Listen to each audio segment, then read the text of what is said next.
La yajibu ta'allumu dzalika fihi illa 'ala man arada talabbusa fihi. Nah, itu semua tadi la yajibu ta'allumu dzalika, tidak wajib mempelajari itu semua. Illa 'ala man arada talabbusa fihi, kecuali bagi orang yang memang mau menjalankan dari haji, transaksi keuangan, menikah, itu tidak wajib mempelajarinya kecuali bagi orang yang mau menjalankan. Kalau mau berangkat haji, ya kita harus belajar haji. Biasanya kan ada manasik haji, makanya manasik haji itu hukumnya wajib karena kita buta sama sekali tentang tata cara ritual haji. Kalau mau menikah, ya menikah itu karena kan tidak hanya sekedar kewajiban kamu ini, kewajiban saya ini, sakrut, itu kan enggak ya. Harus ada banyak toleransi, ada banyak negosiasi. Jadi tergantung siapa yang kuat. Kalau perempuan terlalu lemah, ya diinjak-injak sama mertua, diinjak-injak sama suami. Itu percaya nggak percaya?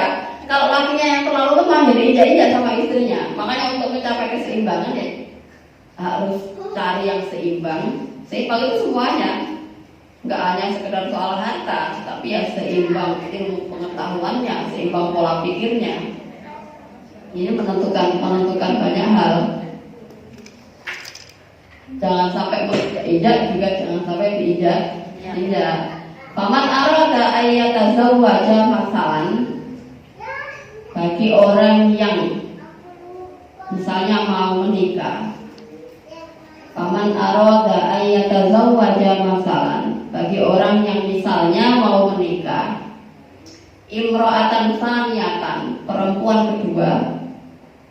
Ini saya baca saja. La yahillu lahu hatta yata'allama ghaliba ahkamil qasmi wa nahwihi. Tidak halal baginya, jadi menikah itu tidak halal baginya sampai dia mempelajari hukum-hukum pembagian giliran dan sejenisnya secara umum. Jadi kalau mau berpoligami wajib tahu apa itu membagi. Membagi itu membagi semuanya. Ada membagi hartanya, membagi belanjanya, ada membagi waktunya. Terus kemudian ya bagaimana agar mereka tidak bertengkar, karena ya apa sih yang mau dicari kan? Kalau berantem namanya kan nyari penyakit. Nah, ini kalau untuk pernikahan yang memiliki dua istri atau lebih, laki-lakinya harus mengerti caranya untuk membagi agar adil, agar tidak terjadi pertengkaran. Kalau untuk pernikahan yang monogami ya itu tadi, kita nggak usah ngomongin poligami, ngomongin monogami saja sering rempong, banyak ribetnya. Kamu datang ke rumah mertua tidur mulu, nggak bantuin apa kayak saya sebenarnya kalau aku datang tuh ya pengen dibantuin. Pernah dengar mertua begitu? Ya umumnya mertua begitu. Percaya sama saya, mertua umumnya begitu. Kamu yang belum punya mertua, kalau kamu datang ke rumah mertua, misalnya kamu udah ngontrak, kamu datang ke rumah mertua, coba kamu datang duduk baik, meskipun kamu nggak makan, nggak ngabisin makanan, sebenarnya kamu duduk baik, kamu nggak bantuin mertua kamu ngapa-ngapain, padahal misalnya itu jemuran belum dijemur atau baju belum disetrika, kamu diam baik, nggak peduli itu sama setrika, itu sama cucian piring. Coba perhatikan nanti ipar kamu ngomong apa, mertua kamu ngomong apa. Ini tetangga-tetangga pasti dibilang itu punya mantu nggak ada perasaan, rumah diem baik. Saya mau ini kalau punya mantu ini ya saya dibantuin. Sebenarnya ini nyari mantu apa nyari bangku ya? Atau kalau mau bilang begitu tuh bukan sama mantunya loh. Ngomong begitu ngomongnya sama anak, bukan sama mantu. Karena apa? Mantu itu dia datang sebagai orang yang seharusnya jadi ratu di rumah si laki-laki, bukan jadi babu di rumah mertua. Ini yang kita sering salah paham ya. Jadi kalau nanti ibu punya mantu, jangan orientasinya itu nanti mantu saya, karena umumnya perempuan Betawi itu dibeli dengan harga mahal, paling nggak 40 juta kan. Laki-laki benar-benar nyari duit luar biasa 40 juta. Biasanya nanti mertuanya itu punya orientasi, nanti mantu saya harus berbakti pada saya. Saya menikahkan anak saya dengan dia itu biayanya mahal 40 juta. Itu kan? Ya itu ada 40 juta itu ada, tapi ada juga syariat bahwa sebenarnya mantu itu nggak wajib ngurus-ngurus yang begitu-begitu di rumah mertua. Tapi ini untuk interaksi, sebaiknya memang yang mantunya bagaimana menjaga tingkah laku, bagaimana agar berhubungan baik. Jadi yang mantunya bagaimana menyenangkan mertua, yang mertuanya ya jangan selalu menuntut mantunya untuk jadi babu, karena dia mantu bukan babu. Kalau mau nyuruh-nyuruh ya suruh anaknya. Yang wajib berbakti pada ibu itu anak, bukan mantu. Jadi salah kalau misalnya ngomong begini nih, pernah dengar ungkapan begini, anak laki-laki itu wajib taat pada ibunya, perempuan wajib taat pada suaminya. Berarti perempuan wajib taat sama mertuanya, wajib mau jadi babu. Pernah dengar? Salah, itu salah. Karena yang wajib taat pada ibunya untuk mau disuruh apa-apa itu anak. Sedangkan perempuan wajib taat sama suaminya itu hanya untuk urusan ranjang, selebihnya tidak. Hanya untuk urusan ranjang. Bahkan misalnya untuk urusan perempuan tidak boleh keluar rumah, dia harus taat. Itu hanya untuk memastikan bahwa kebutuhan biologis ranjang suaminya terpenuhi. Sebenarnya itu. Jadi kalau misalnya perempuan wajib taat sama suaminya, artinya dia wajib jadi babu di rumah ibunya, ini salah.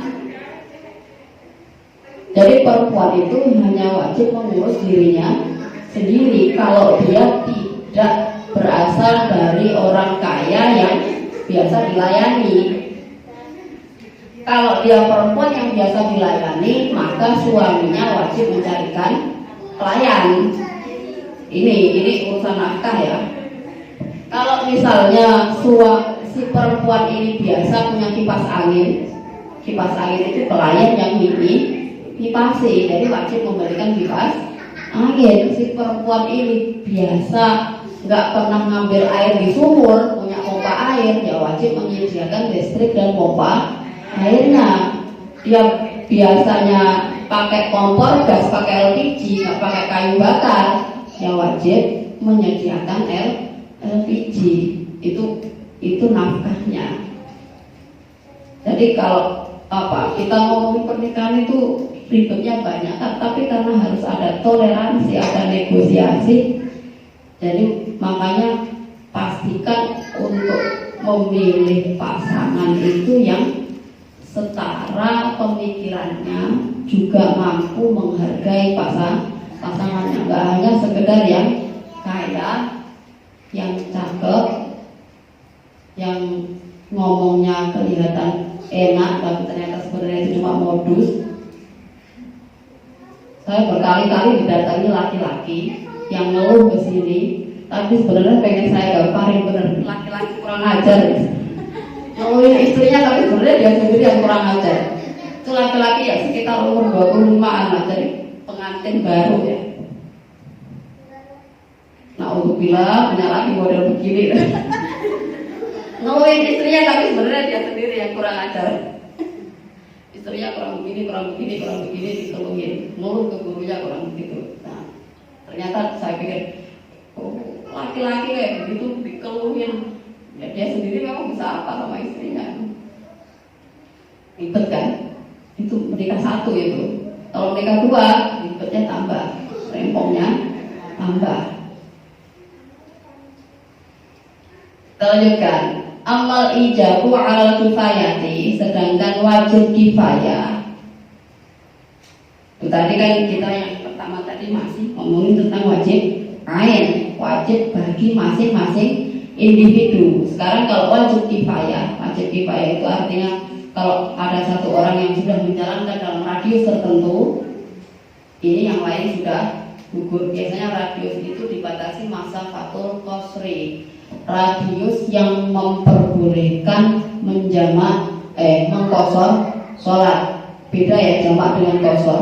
Ada yang memperkatakan jamak itu asalkan keluar saja, keluar dari kampungnya saja, ini sudah boleh jamak meskipun tidak jauh. Tapi kalau kosor, ini radiusnya ditentukan.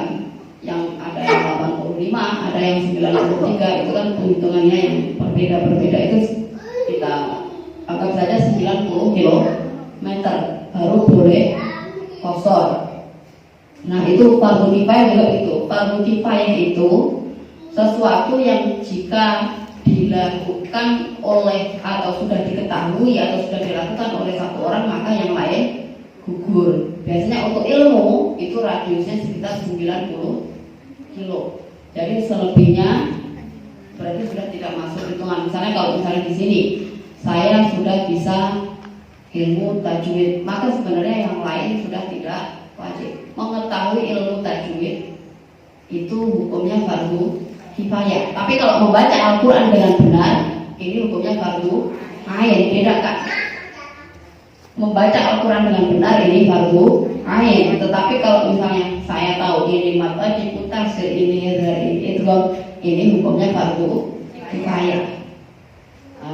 Fardu kifayah itu jangkauannya sekitar 90 km.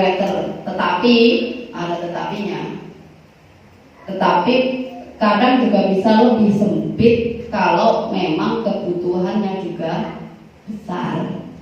Misalnya kebutuhan akan orang yang merawat jenazah.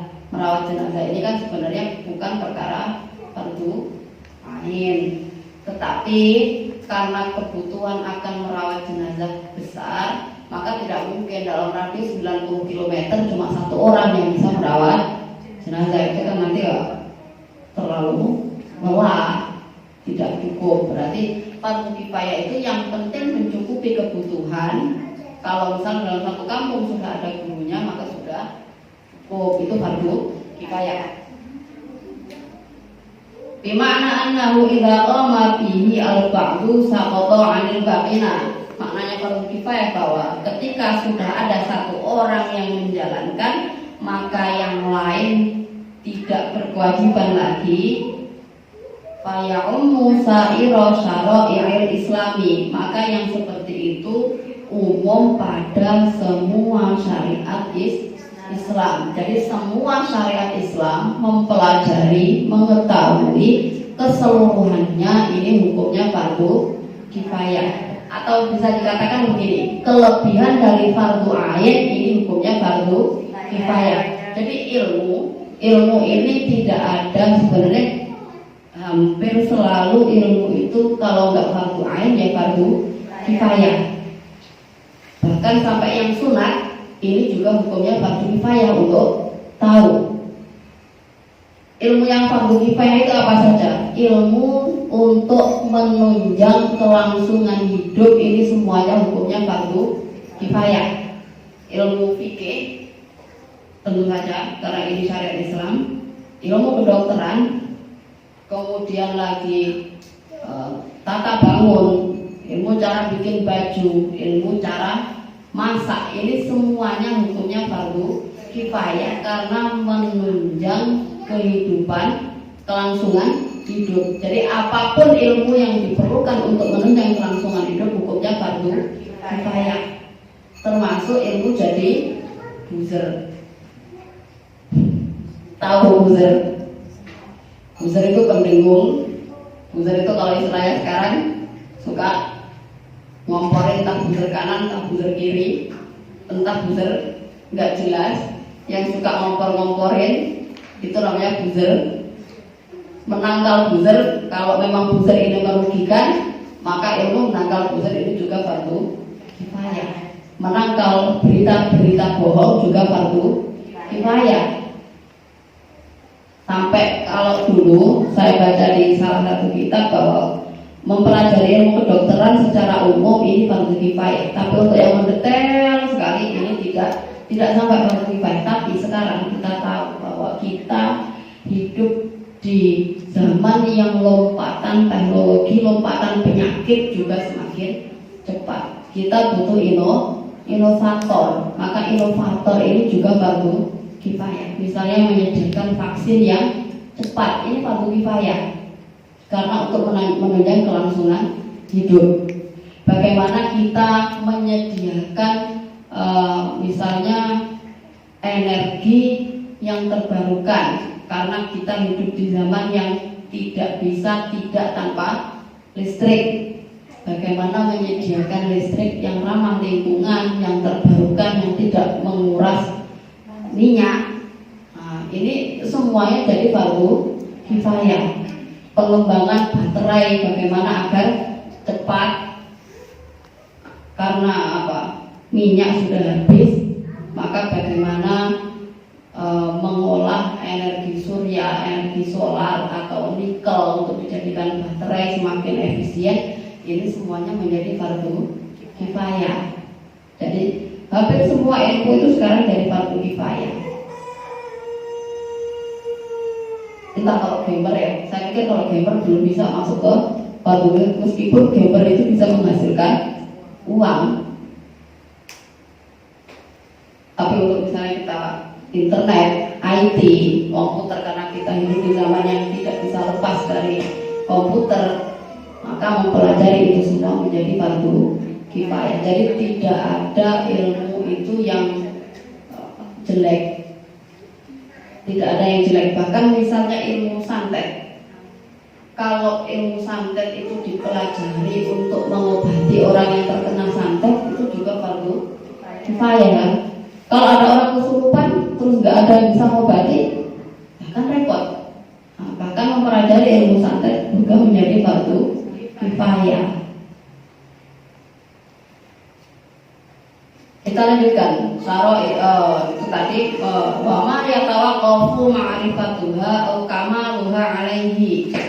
Syariat Islam tadi semuanya menjadi fardu kifayah, termasuk juga hal-hal yang berhubungan dengan syariat itu meskipun tidak secara langsung, seperti an-nahwi, seperti ilmu nahwu, wa ghairihi, dan ilmu bahasa yang lain. Kenapa ilmu nahwu ini menjadi penting?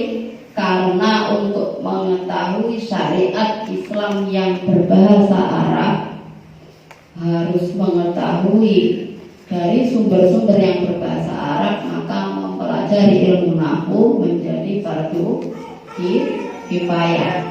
Jadi kalau orang sholat dengan benar, ini hukumnya fardu ain. Tetapi mengetahui dalil-dalilnya secara terperinci, misalnya kenapa kalau tasyahud pakai ini telunjuknya diangkat, kenapa tangannya ditaruh di perut bagian atas atau di bawah dada. Ini kan semua dalilnya ada terperinci. Itu semua kita tidak wajib tahu dalilnya, asalkan sholat sudah benar. Kenapa wudhu harus membasuh muka, membasuh tangan? Kenapa harus ada tartib? Itu semua kan ada dalil-dalilnya, baik dari Al-Quran atau dari hadis. Untuk mengambil dalil itu butuh perangkat. Nah, ini perangkat-perangkatnya ini sampai menghasilkan rumusan suatu hukum. Ini hukumnya fardu kifayah. Yang fardu ain adalah menjalankan sholat dengan benar, puasa dengan benar. Yang penting kita tahu jadinya saja. Kita tahu beres, yang penting puasa itu sama gurunya disuruh begini ya puasa. Zakat itu disuruh 3,5 liter, ya udah zakat 3,5 liter. Tahu dari mana hitungan 3,5 liter? Nabi nggak punya beras, dari mana itu kita zakat sama beras? Kita nggak punya kurma. Nah, itu kan dalil-dalil semacam itu dirumuskan oleh para ulama memakai perangkat, salah satunya ilmu hati.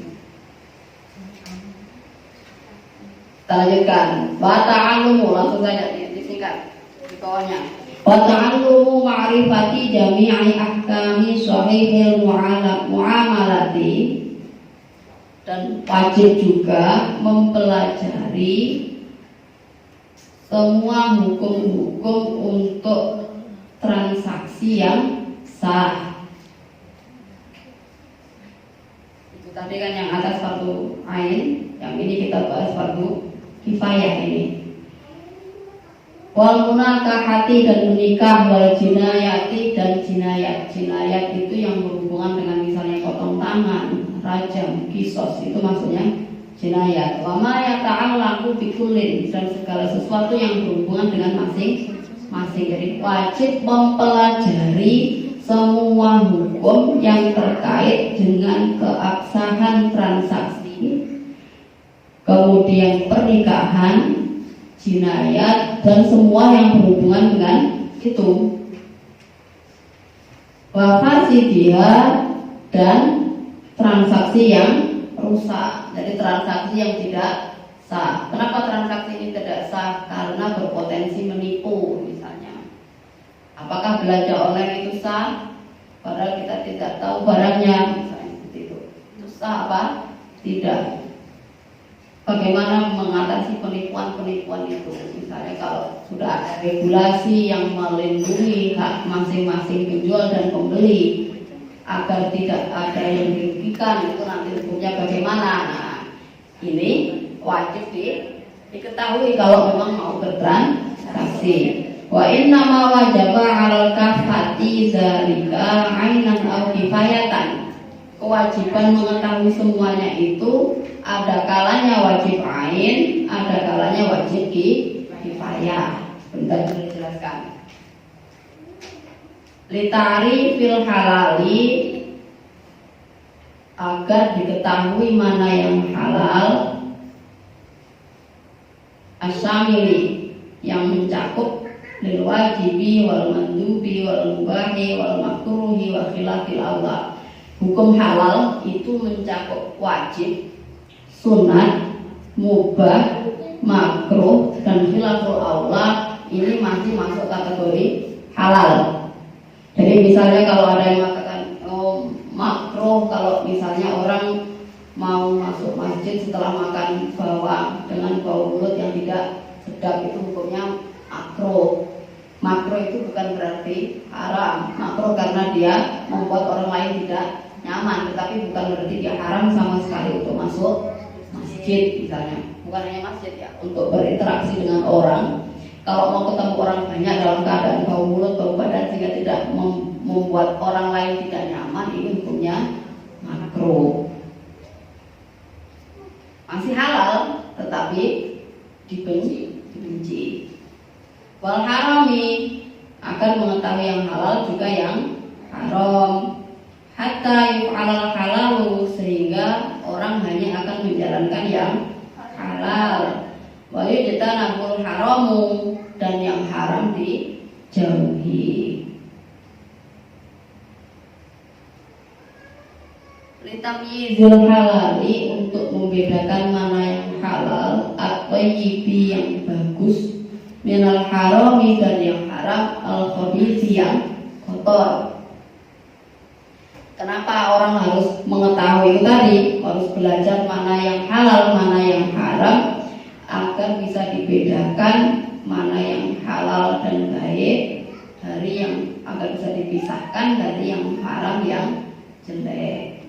Jangan sampai, karena begini, orang itu sebenarnya yang diwajibkan hanya melakukan yang wajib-wajib saja. Tetapi untuk yang haram ini semua harus dijauhi. Jangan sampai yang halal, yang haram ini diterjang. Ini yang harus diketahui. Makanya mengetahui halal dan haram ini sangat penting. Misalnya ini, tutut itu halal apa haram? Kepiting itu halal apa? Haram. Makanan itu dari makanan. Baru lagi dengan dari cara kita bertransaksi. Saya kalau beli ini halal apa haram. Beli dengan cara seperti ini halal apa haram, ini harus diketahui. Kalau misalnya saya marah-marah sama anak, itu halal apa haram? Pernah kepikir? Enggak. Marah sama anak halal atau gimana? Padahal marah sama anak itu banyakkan haramnya sebenarnya, Bu. Anaknya nggak ngerti, tapi ibunya suka kesel, emosional, nggak bisa menahan emosi. Ini makanya ini tadi kita masih ngomongin tentang suami dan mertua. Tadi menikah belum ngomongin tentang anak. Siapa tentang anak itu repotnya, masya Allah. Anak itu bisa kadang lucu, menyenangkan, tapi juga sering kali menjengkelkan. Apalagi anak yang sudah besar. Tanya kalian sama ibu kalian. Ibu dalam minggu ini saya berapa kali menjengkelkan ibu? Tanya coba. Ibu marah sama saya pas kapan? Pas lagi apa? Pas lagi saya minta duit, minta pulsa, apa pas lagi saya nggak pulang-pulang padahal disuruh cuci piring misalnya? Makanya mau ngurus anak juga berat. Memang nggak marah-marah sama anak itu susah, Bu, ya. Marah-marah sama anak itu apa ya? Salah sebenarnya. Kalau mau marah sama suami, ya marahnya sama suami, jangan marah sama anak. Tapi kalau mau marah sama mertua, marahin suaminya, jangan marah sama mertua. Karena kalau marah-marah sama mertua, urusannya ribet, minta maafnya bisa. Kalau sama suami minta maafnya gampang. Tapi minta maaf sama anak ini susah karena kita nggak pernah terbiasa untuk minta maaf sama anak. Usahakan juga jangan bikin salah sama anak kalau nggak mau minta maaf. Kalau gengsi minta maaf sama anak, ya jangan bikin salah, jangan marah-marah untuk sesuatu yang bukan kesalahan si anak. Kalau anaknya berisik, anaknya naruh barang sembarangan, emaknya marah. Tapi kalau emaknya naruh barang sembarangan, seenaknya. Pernah? Anak saya TK udah bisa protes barang semacam itu. Kenapa marah-marah terus? Kalau aku begini dimarahin, tapi kok seenaknya nggak pernah marah-marah. Barangnya hilang, kayak ini. Anak saya TK udah protes barang semacam itu. Kalau bocah sekarang bisa ya protes. Kalau kita dulu coba begitu, gerudel sama emak, diam aja kan? Iya. Diam aja, tapi yuk kesel kan kalau begitu kan sebenarnya. Apalagi kalau dibilangin gini, kamu itu kalau udah gede harusnya ngalah sama adik kamu. Kalau karena emaknya ogah repot ngurusin adik yang rewel, jadi abangnya, tetehnya yang disuruh ngalah. Emaknya wajar kan itu ya. Ingat, jadi kalian yang belum jadi mama, ingat itu. Emak itu memang sebenarnya banyak kurang ajarnya juga, tapi dia nggak nyadar, nggak tahu diri. Lanjutkan. Cerita mana yang halal, mana yang haram. Diingat-ingat, Bu, kalau marah-marah nggak jelas, ini ya nggak jelas sebabnya, apakah anaknya salah apa enggak. Kalau marah-marah nggak, ini haram, ini dosa. Kemudian lagi waja'ala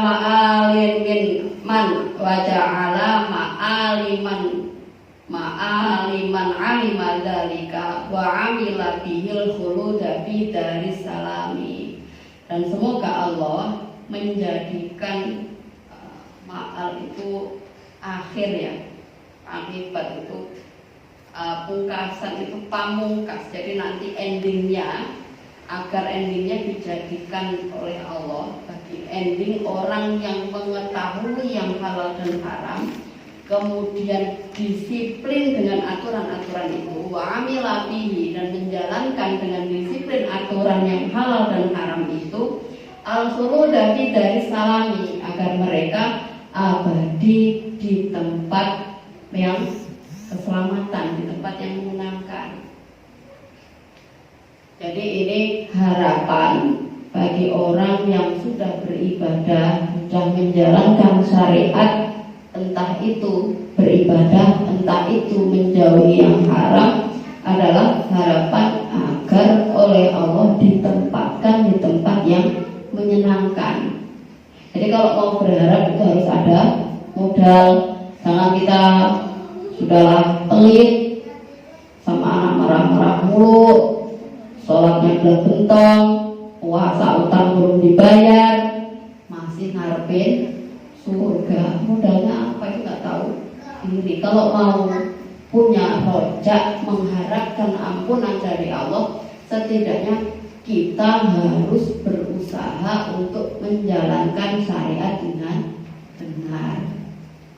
Ini jadi kalau Allah itu kalau kita berharap kan ada roja artinya harapan, ada khauf artinya kekhawatiran, berharap akan ampunan, juga ada kekhawatiran akan ancaman Allah. Ini harus seimbang.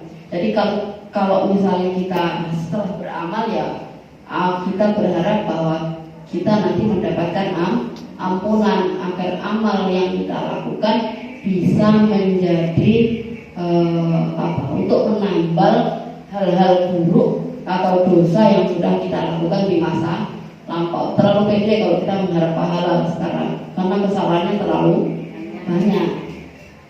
Yang kesalahan aja diampuni itu sudah sangat bagus, itu sudah anugerah yang luar biasa. Sudah sampai di sini dulu. Jam berapa ini? Sebentar lagi asar ini.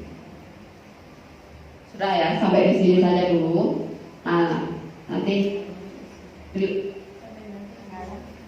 sampai di sini saja dulu. Nanti yang ini bulan depan ini kita membahas tentang ilmu tauhid, tentang asyhadu alla ilaha illallah. Tadi syahadat itu isinya adalah tauhid. Ini yang bulan depan.